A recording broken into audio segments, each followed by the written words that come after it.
Bienvenue à Link Internationally, un podcast multilingue qui nous donne l'occasion de développer une vision internationale de l'œuvre de Dieu et de créer du lien pour le royaume de Dieu. Ils étaient plus de 6,9 millions en 2022, un chiffre en constante croissance. Eux, ce sont les étudiants en mobilité internationale.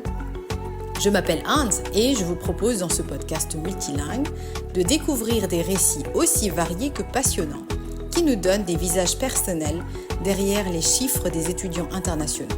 Ces récits nous permettent d'élargir notre perspective de ce que Dieu fait dans le monde à travers ses mobilités étudiantes. Bonjour et bienvenue sur ce podcast. Alors j'ai le plaisir d'accueillir Stéphane pour cet épisode. Stéphane est originaire du Cameroun, un pays situé au carrefour de l'Afrique centrale et de l'Afrique de l'Ouest, qui abrite des écosystèmes représentatifs du continent africain. Et ça vaut à ce pays le surnom d'Afrique en miniature. À l'heure d'aller à l'université, Stéphane est parti poursuivre ses études en France et c'est son parcours que nous allons écouter aujourd'hui. Bonjour Stéphane et merci beaucoup d'avoir accepté mon invitation à ce podcast. Bonjour Hans et merci également à toi d'avoir permis de faire ce podcast. C'est vraiment un plaisir pour moi. Merci. Alors, comme je précisais plus tôt, tu es originaire du Cameroun et c'est là-bas que tu as grandi. Est-ce que tu peux nous parler de ton enfance, de ce qui faisait ton quotidien? Oui, donc effectivement, avant d'arriver en France, j'ai grandi au Cameroun. Bon, en fait, pour l'histoire, j'ai grandi dans une famille peu nombreuse, un peu comme certains diraient la famille occidentale. J'ai grandi dans une famille où j'étais avec mon père et ma mère et mon grand frère. Nous étions quatre. Voilà, ma maman aurait souhaitait en avoir plus d'enfants, mais finalement, ça n'a pas été possible. Elle a pas eu de bébé après moi. Et de ce fait, elle était très protectrice envers nous. Donc voilà, elle surveillait pas mal ce que nous faisions. Voilà. En termes d'enfance, j'ai grandi vraiment dans un contexte chrétien, catholique et évangélique. Évangélique parce que ma maman était plutôt évangélique protestante et mon papa, lui, il était plutôt catholique. Donc voilà, on allait à l'église, mais plutôt catholique. Pourquoi? Parce que maman, suite à ses différents problèmes de santé, elle ne devait pas aller dans des milieux trop bruyants. Parce que voilà, l'église au Cameroun, c'est la fête, c'est une ambiance. Et donc, nous, on allait plutôt avec notre papa à l'église catholique. Et sur ce point-là, mon papa, il était très rigoureux. Donc, vraiment, le dimanche, il fallait pas louper l'église. Et on partait à 8h, l'église de 8h30 ou 11h. Donc, pour lui, c'était quelque chose il fallait pas rater. Il était très rigoureux sur ce point-là. Côté scolaire, on avait plutôt un rythme, pendant la vie scolaire, on avait un rythme classique. On allait à l'école, on revenait, on mangeait, on faisait une pause. Puis, on faisait des répétitions, on avait le répétiteur qui venait, on étudiait, et voilà. Par contre, pendant les vacances scolaires, on aidait notre maman dans les travaux champêtres et aussi dans l'agriculture, parce qu'elle faisait pas mal d'agriculture. Et ensuite, dans l'après-midi, ça c'était le matin, et l'après-midi, bon, moi je suis un passionné de foot, donc je jouais au championnat de foot avec mon frère et les amis d'enfance. Et effectivement, quand j'étais petit, je souhaitais être très footballeur. Donc j'étais quelqu'un de très, on va dire, dynamique. Voilà, je bougeais beaucoup, je sortais beaucoup, je faisais beaucoup de choses. Contrairement à si certains me voient aujourd'hui, ils ne penseraient pas. Et puis, dans l'enfance aussi, on était très proche de la famille maternelle et paternelle, beaucoup plus paternelle, parce qu'on avait des rencontres familiales vraiment très fréquentes chaque mois, où on se retrouve avec les cousins, pour partager des moments de famille. Et aussi lors des anniversaires où on allait passer la journée avec celui qui a l'anniversaire, pour célébrer ce moment avec lui. Donc, et puis avec les amis d'enfance, c'était beaucoup de jeux. Quand c'était pas la période scolaire ou les week-ends, voilà, on jouait à différents jeux de foot, bandy police pour ceux qui se rappellent, ou de tennis, voilà. Et puis il y avait aussi, au fur et à mesure qu'on grandissait, il y avait aussi des moments de discussion, des moments de fête auxquels on participait. Donc on va dire que grosso modo, j'ai eu une enfance plutôt heureuse. Alors, au moment de partir pour l'université, tu es parti en France, comme on a dit plus tôt. Est-ce que tu peux nous dire ce qui a motivé ton choix?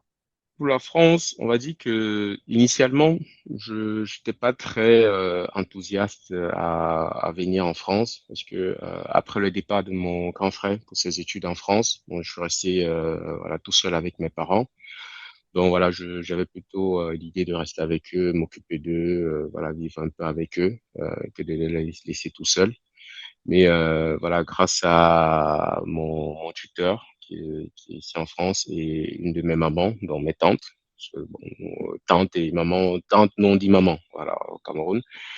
J'ai eu une inscription à l'UIT de Lens dans l'informatique. Mais en plus, c'était pas forcément mon choix de métier, hein. Donc du coup, voilà, mon frère, mes cousins qui étaient ici déjà m'ont motivé, m'ont dit voilà, c'est une bonne opportunité. Et aussi, bon, quand je vois les perspectives post-bac au Cameroun, dont j'allais faire l'université, c'est pas forcément euh, le le chemin le plus sûr pour trouver de l'emploi. Voilà, donc du coup, j'ai dit bon, voilà, s'il y a cette opportunité, je viendrai. Et donc voilà, c'est comme ça que je me suis retrouvé en France et j'ai commencé mon parcours universitaire. Bon, au départ, je venais faire une année sabbatique et après, parce que mon souhait c'était de faire médecine. Donc, voilà, et bon, finalement, on va dire que j'avais des traits pour l'informatique et ça m'a rappelé ce que maman m'avait dit. Dans la vie, on ne fait pas toujours ce qu'on souhaite et parfois on est amené à faire voilà des métiers qu'on ne pensait pas au départ ou qu'on ne souhaitait pas faire. Alors, comment s'est passé ton arrivée? Est-ce que tu peux nous dire plus précisément quelles étaient les plus grandes joies de l'arrivée en France et les plus grands défis? Mon arrivée en France s'est plutôt bien passé, malgré voilà le vol qui a été repoussé à plusieurs reprises. Voilà, bon, on était logé à l'hôtel, mais voilà, c'est vrai, je suis arrivé avec à peu près une semaine de retard par rapport au début des cours, mais voilà, j'ai été accueilli par mes différents frères, cousins. Voilà, ils se sont vraiment occupés de nous depuis l'arrivée à l'aéroport. Ils nous ont accompagnés dans notre ville d'accueil, qui était Lens. Là, on avait le logement qui était déjà prêt. Voilà, ils nous ont installés. Le lendemain, mon frère nous a accompagnés. En fait, je suis arrivé en France aussi avec un cousin, mon frère, cousin à moi. Voilà, avec qui on a fait le voyage. On était ensemble dans la même, à l'UT ensemble. On était dans le même logement. Voilà, donc je ne me sentais pas seul. J'avais quelqu'un, voilà, avec qui j'ai grandi et avec qui j'étais en train voilà, je faisais la colocation pendant ce début en France. Et voilà, j'ai été vraiment accompagné, voilà, pendant ces débuts en France. Donc pour moi, c'était une joie de retrouver tous ces cousins qui étaient partis depuis un petit bout, voilà, de les voir, passer du temps avec eux, voilà, d'être dans un nouvel environnement. Non, c'était vraiment très plaisant. En termes de difficultés, déjà, c'était les études en informatique. Donc, parce que, voilà, dans les études informatiques, on faisait de la programmation. Donc, je n'avais jamais fait de programmation auparavant. Donc, c'était, voilà, très compliqué de s'imprégner voilà, de cela, de savoir comment il fallait apprendre à programmer.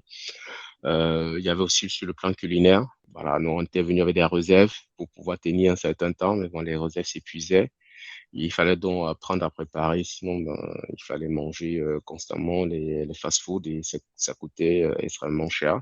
Donc voilà, il fallait apprendre à préparer avec ce qu'on voyait dans les magasins. Bon, heureusement, comme on dit, il y avait mes cousins qui étaient là, qui nous disaient ben, ce qu'eux ils faisaient et qui nous apprenaient. Et puis on a aussi rencontré des personnes de leurs amis qui étaient là, dont une qui particulièrement qui était très fan de cuisine et qui nous a beaucoup aidé à faire pas mal de plats ou qui faisait des plats, nous invitait aussi à de temps en temps manger. Il y avait aussi sur l'aspect administratif, hein, voilà, quand on arrive, quelles sont les différentes démarches à faire pour son titre de séjour, pour la mutuelle, pour la sécurité sociale, pour la CAF, euh, pour la bourse, puisque la ville où j'étais à ce moment-là, quand je faisais mes études là-bas, proposait des bourses aux étudiants. Et puis, il y avait aussi parfois des expressions françaises qu'il fallait intégrer dans sa manière de parler. Parce que nous, quand on allait dans un magasin ou de boutique pour acheter du papier, nous, on disait on voulait du format. Donc, voilà. Une fois, je suis donc allé dans un magasin, j'ai dit à la dame, je veux du format. Et la dame, elle ne comprenait pas du tout ce que je demandais. Je veux du format, donc j'ai dû pointer du doigt et elle m'a dit, ah, c'est du papier que vous voulez. Donc, voilà. Il y a eu plusieurs anecdotes de ce style. Et puis l'autre aspect, c'était la difficulté aussi que j'ai rencontrée, c'était l'église. En fait, je voulais continuer à voilà, fréquenter l'église telle que m'avaient appris mes parents, voilà, aller continuellement à l'église le dimanche. Bon, j'ai trouvé bon, l'église catholique. Voilà, je suis arrivé. Bon, c'était principalement des personnes âgées et puis l'ambiance était plutôt très, on va dire calme. C'était vraiment très, l'ambiance était très différente de celle du Cameroun. Et bon, j'avoue que, voilà, très vite, au fil du temps, j'ai cessé d'y aller. De pas déjà un peu cette ambiance, je ne me retrouvais pas, mais aussi la distance. Pendant tes études, tu as découvert plus profondément le sens de la bonne nouvelle de Jésus, venu pour te sauver du péché, de la mort, et tu as décidé de le suivre. Est-ce que tu peux nous parler de ta rencontre avec Jésus et comment cette rencontre a changé ta manière de voir la vie, tes choix, bref, ta vie tout simplement? Des petits, dans mon enfance, j'ai grandi avec la connaissance de Dieu, de Christ. Je savais qu'il était Dieu, qu'il était Jésus-Christ, qu'il était le Fils de Dieu. Voilà, à travers les enseignements de ma famille, les cours de catéchèse que je faisais aussi. Pour le tout, c'est quand j'étais petit, voilà, c'est moi qui ai demandé à me faire baptiser à l'âge de 7 ou 8 ans. Voilà. Ma relation avec Dieu, c'était vraiment une relation plutôt, je dirais, père-fils. Pour moi, en fait, je voyais comme, en fait, il donnait des directives qu'il fallait respecter. Et si tu ne refusais pas ces directives, voilà, il te corrigeait. Donc, c'est un peu ça. Et je me rappelle des moments j'étais jeune, je faisais des moments de confession, particulièrement au moment de Pâques, parce que voilà, c'était plus là où c'était significatif, voilà, c'était la période où Christ voilà, s'est donné à la croix pour notre vie, pour nous sauver. Donc voilà, pendant ce moment de confession, bah, en fait, après ce temps de confession, je vivais une vie, on va dire, correcte. Donc je ne montais plus, je ne disais plus de gros mots, j'évitais de voir certaines choses à la télé. Mais bon, après, au fil du temps, on va dire la routine revenait, voilà, petit mensonge par là, gros mots par-ci, voilà. Je savais que je pouvais vraiment faire appel à lui à tout moment. Je me rappelle même, lorsque ma maman a eu ces deux problèmes de santé, j'ai prié vraiment le Seigneur qu'il me ramène ma maman à la maison et il a répondu. Donc, je savais qu'on pouvait compter sur lui à tout moment, même lors de mes examens. Voilà, je priais avant de composer pour que voilà, il me donne la sagesse, l'intelligence. Et voilà, j'ai toujours, la plupart du temps, réussi à mes différents examens. Et je sais que voilà, c'est lui qui me guidait. J'ai aussi un fait marquant de mon enfant où j'ai vraiment prié pour que mon papa arrête de fumer, parce qu'il fumait beaucoup. Et le Seigneur a aussi répondu à cette prière. Ça fait plus de 20 ans aujourd'hui qu'il a arrêté. Mais lorsque je suis venu en France, voilà, petit à petit, j'ai arrêté d'avoir cette vie de prière, même si les parents m'encourageaient à l'avoir. Je priais vraiment de temps en temps ou lorsque j'avais des examens. Bon, comme on dit souvent, on fait soit appel à Dieu quand on est dans des difficultés ou dans certaines situations. Donc vraiment, c'était un peu ma relation avec lui. Et donc, quand je suis donc allé après bon Lens, je suis allé faire mes études d'ingénieur du côté de Nantes. J'ai fait la rencontre d'un ami, camarade, qui m'a invité dans son église lors des vacances scolaires ici en région parisienne.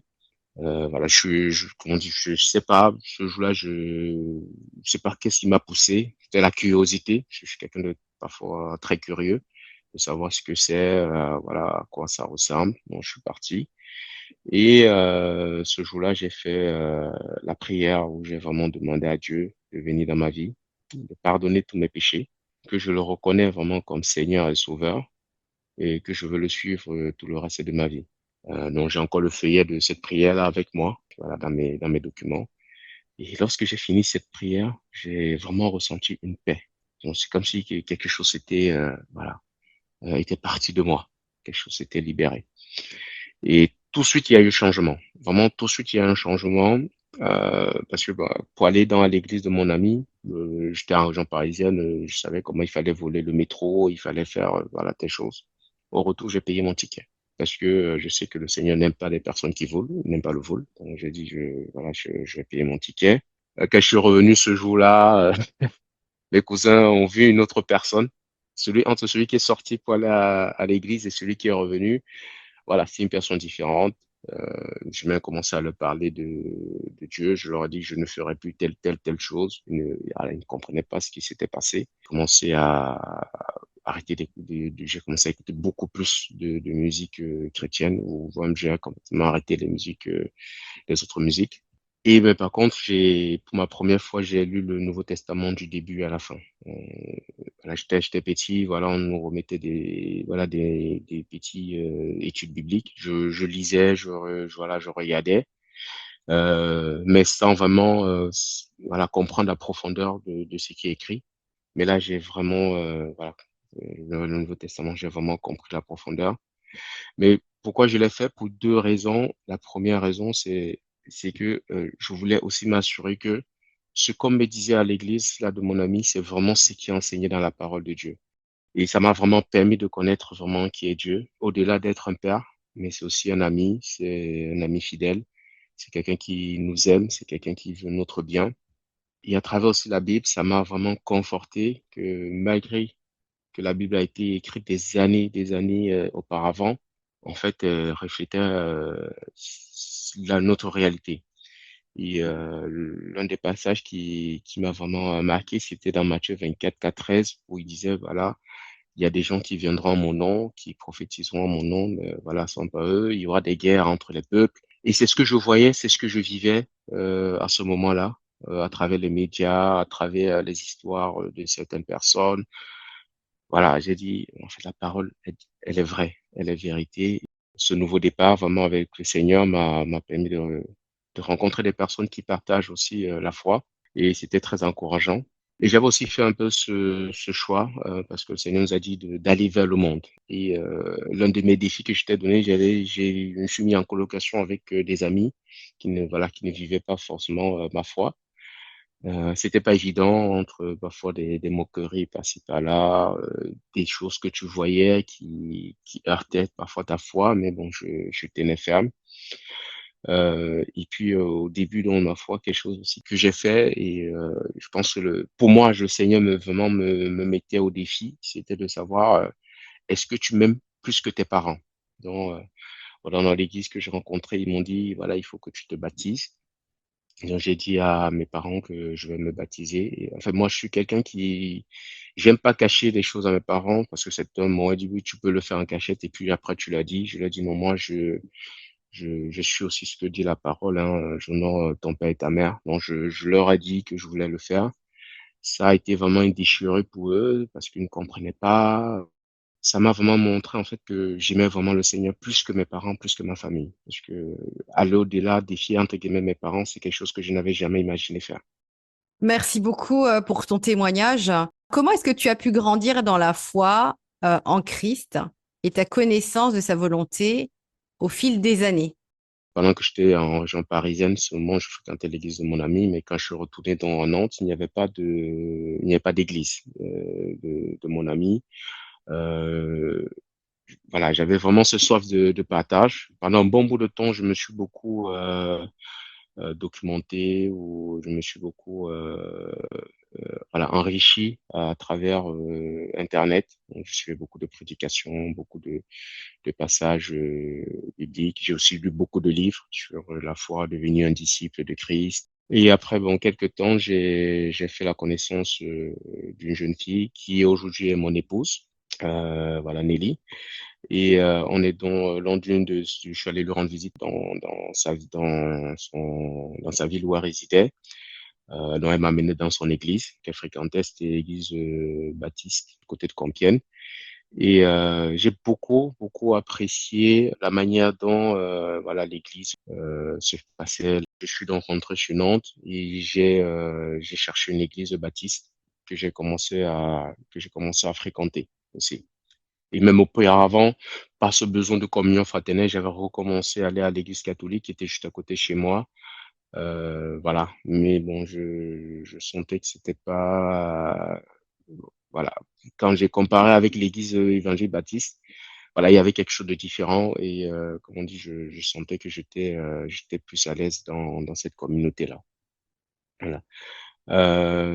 Et donc, par la suite, j'ai fait mes études. J'ai fait un stage en, en région parisienne, puisque Nelly, quand j'étais allé le rendre visiter, elle me disait qu'elle faisait les études bibliques.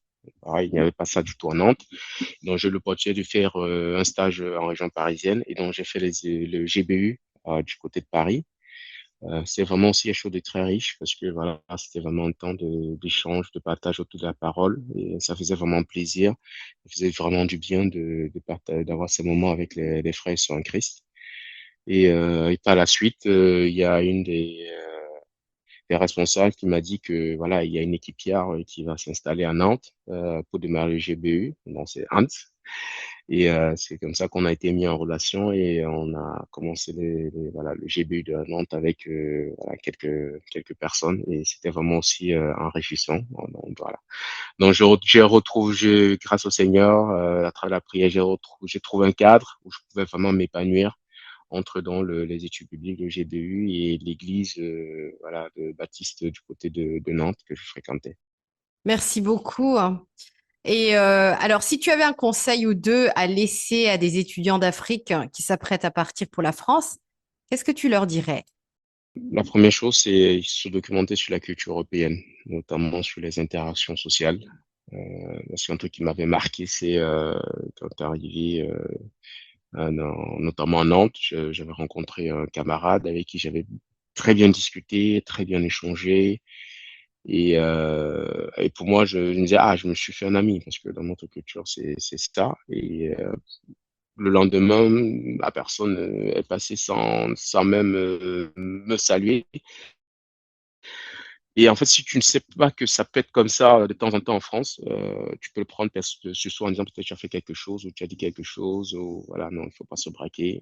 Ça peut arriver, ça ne veut pas dire que la personne a quelque chose contre toi. Il faut bien s'informer sur les procédures à faire lorsqu'on arrive en France, surtout la ville où on va s'installer, voilà, quelles sont les mutuelles étudiantes, quels sont les moyens de transport, voilà, euh, aussi savoir comment est-ce que les cours seront dispensés parce que voilà, c'est quelque chose que si j'avais su, j'aurais une meilleure appréhension parce que voilà, tu viens d'un endroit où tu as voilà, un maître qui vient et qui t'enseigne, voilà, tu as tout un process, un protocole. Ici, on chante de cours, on chante de classe, il y a des oreilles, voilà. C'est des choses qu'il faut savoir aussi quand on vient, comment ça se passer.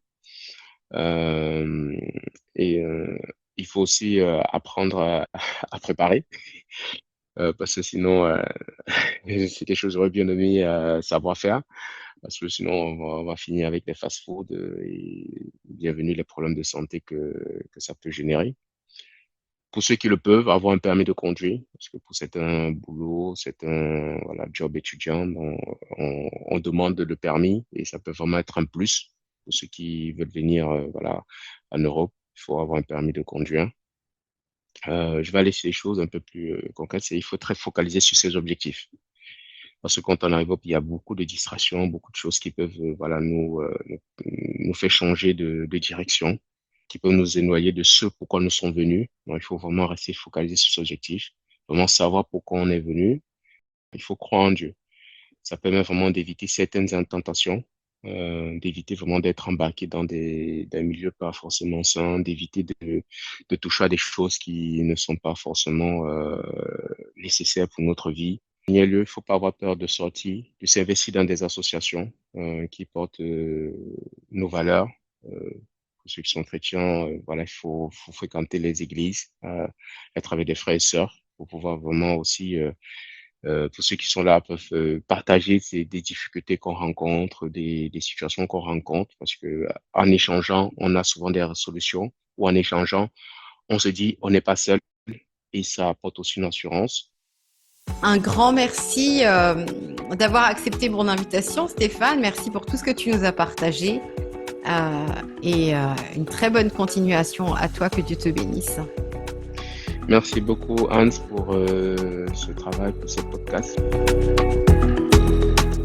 Merci d'avoir été avec nous aujourd'hui. Si cet épisode vous a touché, partagez-le autour de vous. Une histoire peut toujours résonner chez quelqu'un.